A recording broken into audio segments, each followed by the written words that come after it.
Wari uzi ko se umuco ari kimwe mu bigize ubuzima bwa buri munsi, ndetse umuco ujyanye n'ibyo kubyina, imibyinire, imiririmbire n'inganzo.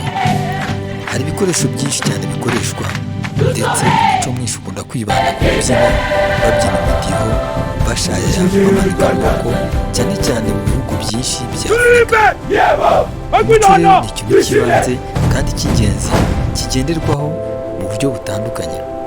Ibihugu bimwe nk'u Rwanda bigira imico itandukanye kandi myiza ijyanye n'imibyinire ndetse imibereho yabo, ndetse baba ari abaturuka ku migabane yindi, hose usanga ari kimwe icya mbere ari umuco, ndetse wiganjemo ibijyanye n'inkunga no gukundana. Umuco rero w'abantu wibanda ku mibanire kandi uzamura imikundire cyangwa se uburyo abantu baba babanye mu mibereho yabo ya buri munsi. Iyo rero ni Habigi, Imbuga TV, wibuke gukora subscribe.